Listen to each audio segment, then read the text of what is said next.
अस्सलाम वालेकुम जी, मैं हूं नौमान मकसूद और आज हम आपको लेके आए यादिया के इस आउटलेट पे जहां पर आपको अली भाई लेकर आए हैं। और यहां पर आपको क्या मिलेगा, और ख़ास तौर पे जो लोग दूसरे शहरों से आते हैं और वो कहते हैं कि हम वहां पर आते हैं तो फंस जाते हैं, तो अली भाई ने उन सब के लिए ये सोल्यूशन निकाला है। और यहाँ पर आने के बाद आपको यादिया के ऐसे ऐसे मॉडल्स मिलेंगे कि आप परेशान हो जाएंगे, पूरे पाकिस्तान में कहीं और किसी आउटलेट पे नहीं मिलेगी। बिल्कुल। तो अब चलते हैं अली भाई के साथ और अली भाई आपको बताएंगे कि यहाँ पर क्या क्या है। अस्सलाम वालेकुम फ्रेंड्स, वेलकम टू यादिया रावलपिंडी। यादिया का आउटलेट मेरी बैक साइड पे है।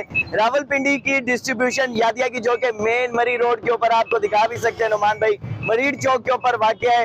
लेके चलते हैं आपको शोरूम के अंदर। थोड़ा सा बताता चलूं कि ये वो रेलवे ब्रिज है जो सदर जाते हुए मरी रोड के ऊपर आता है। तो यहाँ पे बिल्कुल उसके ऑपोजिट यादिया का आउटलेट है, जहाँ पे आप आके यादिया का कोई भी मॉडल परचेज कर सकते हैं अल्हम्दुलिल्लाह। इसी के साथ साथ मैं बताता चलूं कि यादिया के वो मॉडल्स आपको अली खान ऑटो कंपनी के इस आउटलेट पे मिलेंगे, रावलपिंडी वाले यादिया के आउटलेट पे, जो कहीं भी पूरे पाकिस्तान में किसी और आउटलेट पे नहीं मिलने वाले।